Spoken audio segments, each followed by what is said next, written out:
ton ou ta partenaire veut quelque chose et toi, tu sens que tu vas encore céder. Pas parce que tu es faible, non, mais parce que tu veux la paix. Tu dis « Ok, laisse tomber, je fais un effort ». Alors qu'au fond, tu sais que tu n'en avais pas envie. Et puis quelques jours plus tard, quelque chose se serre, se manifeste au fond de toi, et c'est pas de la colère, c'est une forme de perte, comme si tu t'étais effacé un peu plus sans vraiment t'en rendre compte. C'est ça la concession. Elle a l'air belle à première vue, presque noble, on la maquille souvent avec des phrases comme « je fais ça par amour »,« je préfère éviter le conflit » ou « c'est pas grave ». Mais la vérité, c'est que trop de concessions tuent l'amour qu'elle prétend protéger parce qu'à force de donner sans te sentir rejoint, tu n'aimes plus, tu t'épuises. Juste après la concession, il y a le compromis, ce terrain où chacun perd un peu en pensant sauver le couple, ce qui est généralement encouragé. On va faire un compromis, trouver un terrain d'entente. Mais est-ce que trouver un terrain d'entente demande de passer par un compromis? Cette situation qui est une sorte d'équilibre instable, fragile, qui repose sur la peur de créer des vagues, c'est une forme de diplomatie conjugale? Aujourd'hui, on va remettre les choses à l'endroit. On va parler de la concession, du compromis et surtout de la coopération qui est la posture que je veux t'encourager à adopter dans ta relation conjugale. Celle où on cherche non plus à céder ni à couper la poire en deux, mais à créer ensemble une autre voie, celle du nous.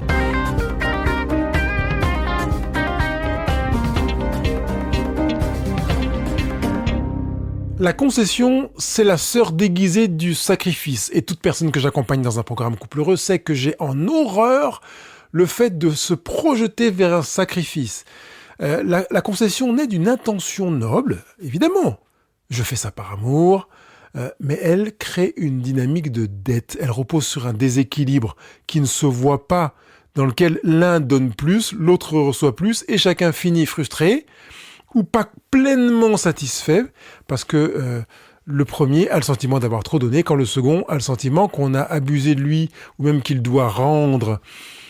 Aller vers l'autre en se retirant un peu, c'est faire un pas de côté. Et je pense vraiment que beaucoup trop de relations conjugales sont encore assises sur la concession, cette difficulté dans laquelle on a le sentiment de perdre, on y perd.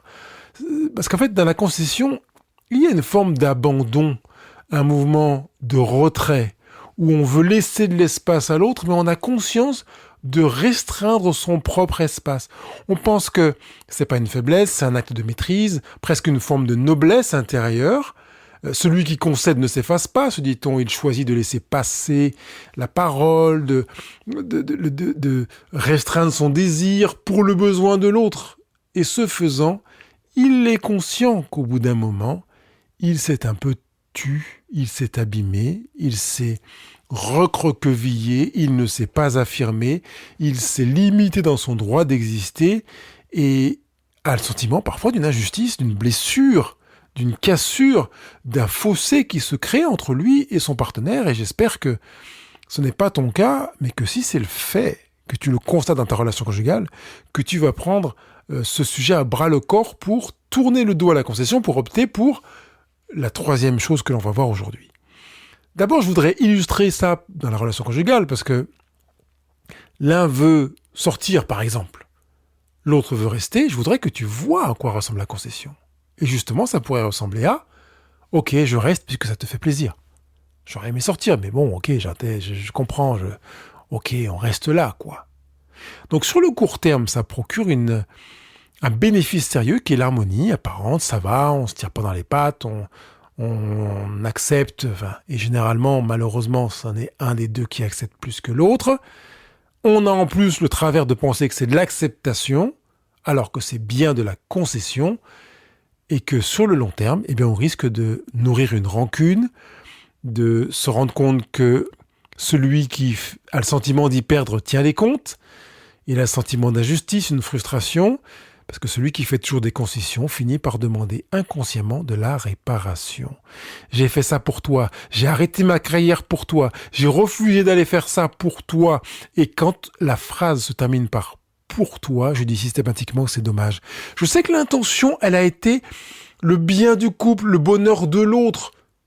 Mais faire des choix, des concessions pour le bonheur de l'autre ou pour le bonheur du couple à son propre détriment, c'est faire des concessions Et c'est donc s'abîmer et en même temps abîmer le couple. Parce que tu imagines que si tu dis à ton partenaire j'ai fait ça pour toi, ça sous-entend que tu entends qu'il le reconnaisse, qu'il t'applaudisse ou qu'il accepte de faire de son côté un choix en ta faveur à son propre détriment, vu que tu en as fait un bon nombre en sa faveur et à ton propre détriment.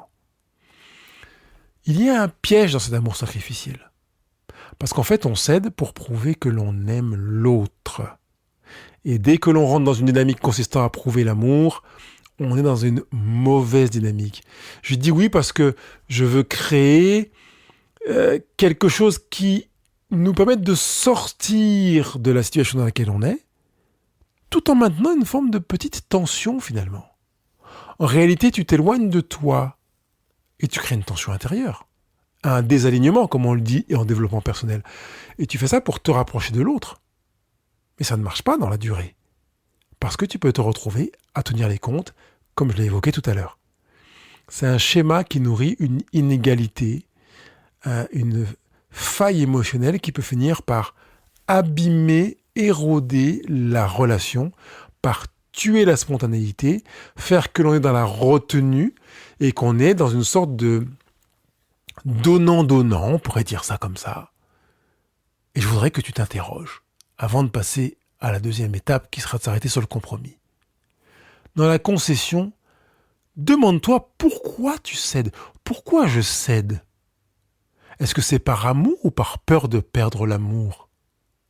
Est-ce que je ne suis pas en train de faire une confusion en me disant mais je le fais par amour alors qu'en réalité c'est pas par amour. Par amour pour qui ? Quand tu fais un choix dans la concession dans laquelle c'est par amour pour l'autre, eh bien c'est sans doute pas par amour. Parce que dans le par amour, je voudrais qu'il y ait de l'amour pour toi et pour l'autre. Ça te permet de commencer à répondre à un gros point essentiel pour commencer à envisager une sortie de la concession. Dans une perspective consistant à sortir de la concession, on va apprendre à poser des non qui soient conscients, des refus qui sont clairs, calmes, responsables.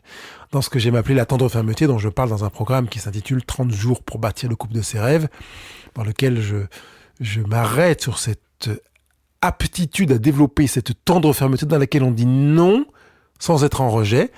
On dit non en étant en équilibre dans l'écoute de soi, avec un fondement profond, avec une volonté de se mettre en accord avec soi-même, ce qui fait que c'est un beau non.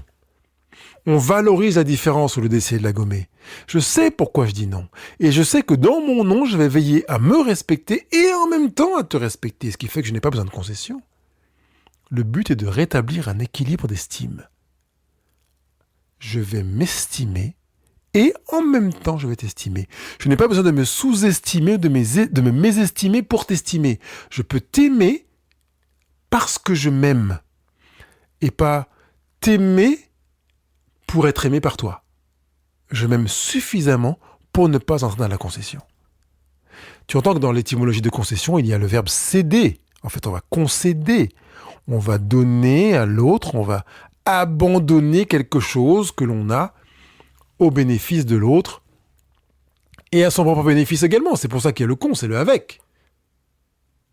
Donc voilà, j'abandonne ça pour notre intérêt, mais j'attends qu'un jour tu abandonnes quelque chose pour mon intérêt. Passons maintenant au compromis. C'est quand chacun perd un peu en espérant sauver l'autre. Parce qu'en fait, même si je sais que le compromis fait partie des approches élogieuses de la part des accompagnants, de beaucoup d'accompagnants thérapeutes conjugaux, je ne partage pas cette approche. Le compromis, c'est de la diplomatie du couple qui est fatigué. C'est quand le couple a envie de s'arrêter, que quelque chose s'arrête dans la tension, dans le conflit, et qu'on cherche un moyen de faire en sorte de, si on fait ça, ça te va. On croit que c'est équilibré parce que chacun fait sa part d'effort. Mais en réalité, c'est souvent une forme de micro-renoncement répété. C'est pas aussi fort que la concession, c'est une des raisons pour lesquelles on va le promouvoir dans une thérapie conjugale, et même si je ne partage pas cette approche. Mais en fait, on est dans un renoncement quand même. J'aurais voulu que ce soit autrement, et toi aussi t'aurais voulu que ce soit autrement. Bon, alors on trouve un chemin dans lequel c'est pas vraiment comme moi, c'est pas vraiment comme toi, on y perd un peu tous les deux, mais on y gagne un peu tous les deux. Je lâche un bout de moi, tu lâches un bout de toi, et à la fin, il ne reste plus grand-chose de nous. Ou une sorte de voix tiède. Le compromis repose sur la peur du conflit et la volonté de préserver la paix. Mais il crée une paix sans vitalité. En plus de ça, on est dans l'ignorance de la voie de la coopération, sur laquelle on va s'arrêter tout à l'heure. C'est une forme de facilité. C'est comme ça que j'ai vu faire, donc voilà, je fais comme ça. On y perd tous les deux, mais on y gagne tous les deux. Et si vous interrogez Thomas Gordon, qui est l'auteur du livre Parents efficaces, que je vous recommande vraiment de lire, même si vous n'êtes pas parent, parce que vous allez découvrir la méthode gagnant-gagnant, on va pas y perdre tous les deux. On va y gagner tous les deux. Alors parfois on dit oui mais on y perd tous les deux, comme ça on va y gagner tous les deux. Non. On ne perd pas ni l'un ni l'autre. On va travailler pour gagner. Et dans le compromis, il y a cette notion de perte d'une partie de l'un et de l'autre. Je ne veux pas encourager le compromis. Et puis, on entre dans le compromis quand on est dans une sorte d'impuissance avec la volonté de puissance. En fait, on voudrait entrer dans un pouvoir sur l'autre et comme on n'y arrive pas, eh bien, on accepte de perdre un peu de son pouvoir chacun, quoi. Donc on n'est pas dans l'aboutissement de soi, dans la manifestation de soi, c'est-à-dire dans la révélation de son soi profond, puisqu'on concède, ça ne va pas, ça ne me va pas, on peut trouver un moyen, on se remet à essayer de trouver une voie moyenne, comme j'ai dit, tiède pour les deux. Mais il y a une chose qui est présente dans le compromis, dans l'étymologie initiale du compromis, c'est qu'on va s'en remettre à un arbitre extérieur qui va trancher. Et dans nos couples modernes, on va rentrer dans le compromis avec le poids de la famille, d'un ami, d'un parent, d'un collègue, d'une sorte d'élection finalement. Oui, mais ça a beaucoup de poids pour les autres, et j'ai même consulté ma mère ou mon pote qui m'a dit que lui aussi, et on va essayer parfois de faire valoir ça pour arbitrer dans l'échange ou dans le conflit exactement. Et je voudrais qu'on arrive dans une évolution où on ne va s'en remettre à aucune autorité extérieure. On va faire autorité ensemble. On va reconnaître son autorité respective et utiliser cette autorité pour faire ce qu'on va voir tout à l'heure. En aboutissement, quand on est dans le compromis, on accepte de laisser de côté quelque chose qu'on voudrait, non pas par faiblesse, mais pour préserver quelque chose de plus grand. C'est mieux que la concession.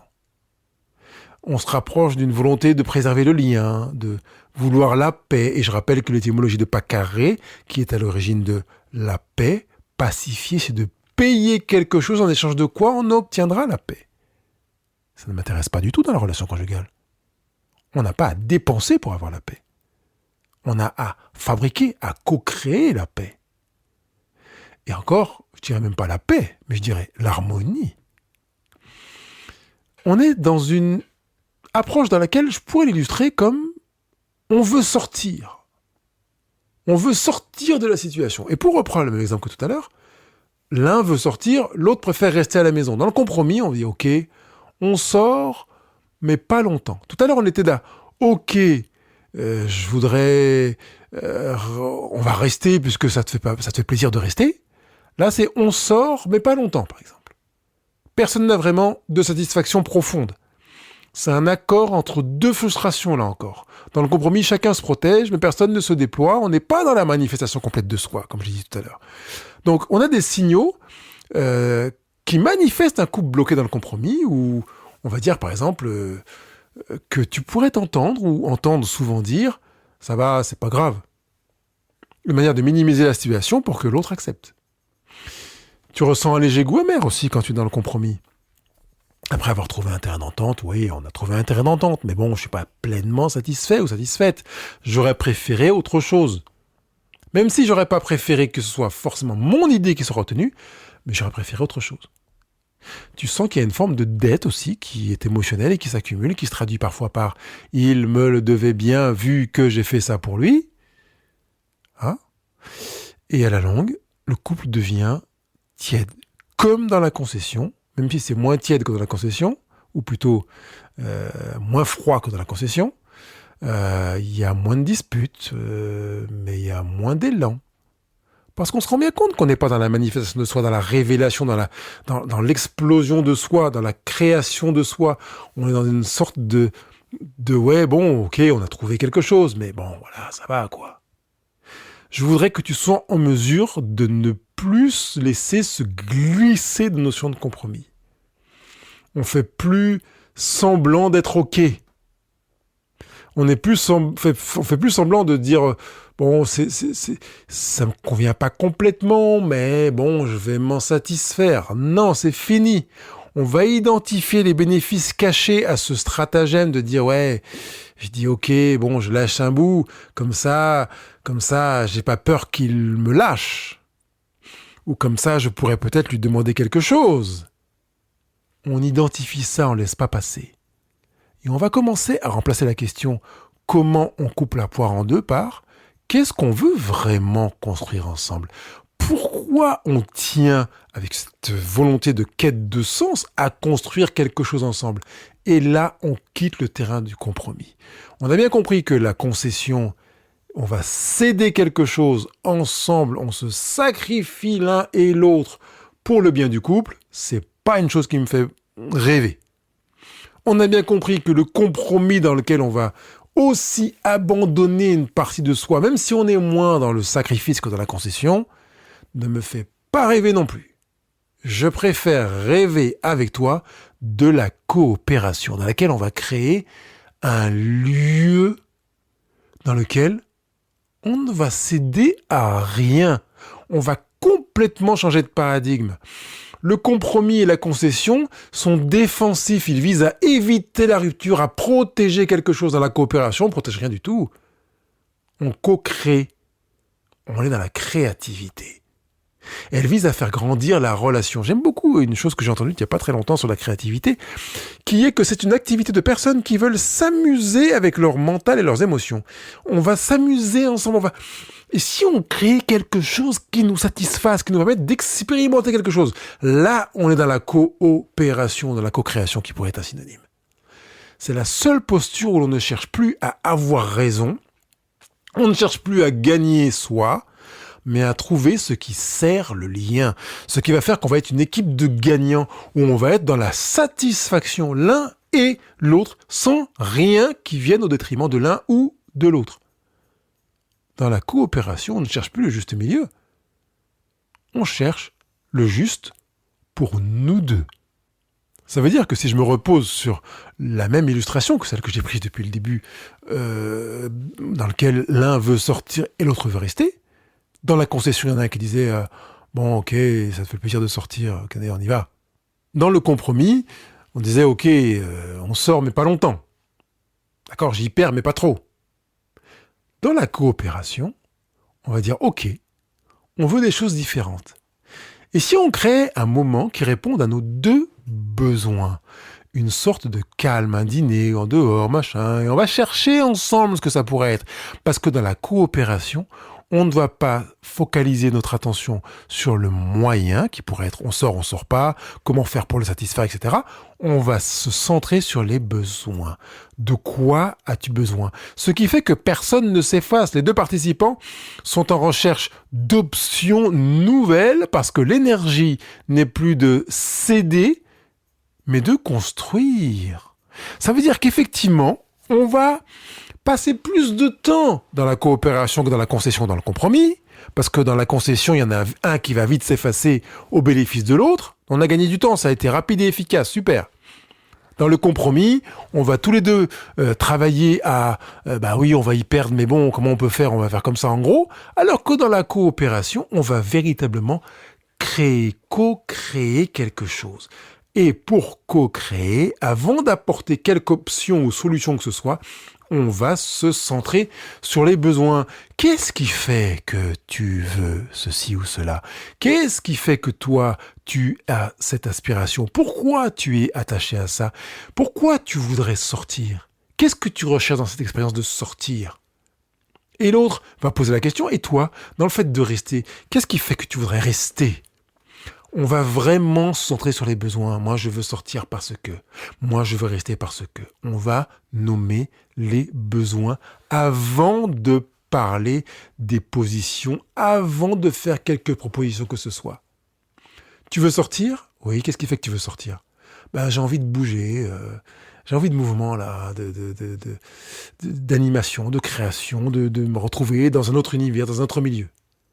Et toi, tu veux rester ? Qu'est-ce qui fait que tu veux rester ? Je ressens le besoin de repos, j'ai envie de calme, de ralentissement, et j'ai pas envie de mouvement. On va donc chercher un moyen, on va créer quelque chose qui permette à l'un d'avoir son besoin de mouvement, à l'autre de trouver son besoin de repos. On a créé une voie différente à partir de l'écoute des besoins de l'un et de l'autre. Encore faut-il que l'un et l'autre s'égocentrent pour identifier son besoin. Parce que tu veux sortir, ouais, je veux sortir, mais pourquoi tu veux sortir ? Je sais pas, je veux sortir. Non, ce n'est pas un besoin. Sortir n'est pas un besoin. Et c'est pareil, mais je veux rester, j'ai pas envie de sortir. Et pourquoi ? Parce que j'ai pas envie de sortir. Ne pas avoir envie de sortir n'est pas un besoin. J'ai déjà pris cet exemple dans un programme, je crois que c'est pas dans un podcast, où il y en a un qui veut aller en vacances cet été en Finlande et l'autre qui veut aller en Grèce. Qu'est-ce qu'on fait ? On va en Finlande ou en Grèce ? Dans la concession, bon, ok, t'insistes pour la Grèce, ok, on va en Grèce. On ira en Finlande une autre fois peut-être. Dans le compromis, on va être à se dire, oui, tu veux aller en Finlande, moi je veux aller en Grèce, est-ce qu'on pourrait pas faire un peu des deux, quoi, où on trouve un pays entre la Finlande et la Grèce.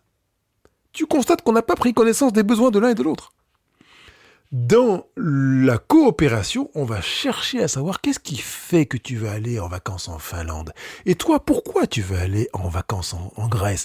Parce que on veut pas aller en Finlande parce que c'est une idée qui nous est passée par la tête, ou en Grèce parce qu'on sait pas quoi faire de ces journées. On a vraiment un désir, on se projette, on a un rêve, on a une envie. Moi, en Finlande, j'ai envie d'aller voir des paysages que je n'ai jamais vus.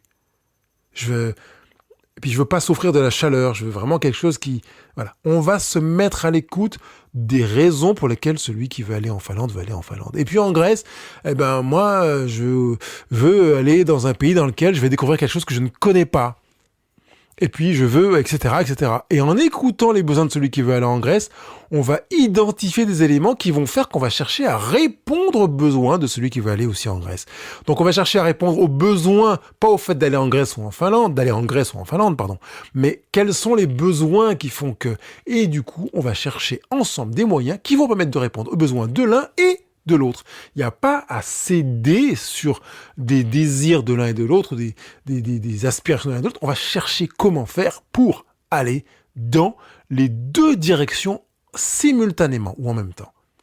On va évaluer ensemble après coup. Après coup, est-ce qu'on a trouvé quelque chose de juste pour nous deux, quelque chose qui répond à tes besoins ? Pas encore vraiment. Alors moi, je vois que, en tout cas, ce qu'on a proposé là répond à mes besoins. Comment on pourrait, dans ce qu'on a proposé là, répondre davantage à tes besoins ? Qu'est-ce qui manque dans la prise de considération de tes besoins ? Il manque ça et ça, ok. Et comment tu verrais qu'on pourrait y répondre ? Peut-être en faisant ça. Aide-moi à t'aider. On est dans cette mentalité-là. Dans la coopération, on n'est pas dans une utopie. Elle demande vraiment une maturité émotionnelle et du temps pour créer. On ne va pas créer en un claquement de doigts. Donc si l'un des deux reste dans le schéma « je veux gagner », le processus de la coopération échoue. Et si l'un des deux dit « moi j'en ai rien à faire, je veux m'effacer », le processus de la co-création échoue. Mais dès que les deux acceptent de jouer pour la même équipe, tout change. La relation devient un laboratoire d'évolution, une opportunité pour apprendre à se connaître, parce que tu entends que quand je me focalise sur les besoins de mon partenaire, je me sens sûr, je veux apprendre à te connaître, je veux savoir qui tu es, je veux savoir pourquoi tu te penses ça ou tu te positionnes comme ça, parce que je vais me permettre, grâce aux réponses que tu vas me donner, d'apprendre à mieux te connaître. Et apprendre à mieux te connaître, c'est apprendre à mieux se connecter l'un à l'autre et donc à fabriquer le couple, à co-créer le couple. La concession est une perte d'identité. On ne s'affirme pas, on n'est plus soi pour le bénéfice de l'autre et évidemment pour son bénéfice propre. Je serai plus aimé, je ne serai pas rejeté, il va pas être violent avec moi, il va pas m'envoyer bouler, t'as compris. Dans le compromis, on a une perte d'énergie et on a aussi une perte en partie de soi, où on perd chacun un peu parce qu'on pense que c'est mieux que chacun perde un peu pour le bénéfice du couple.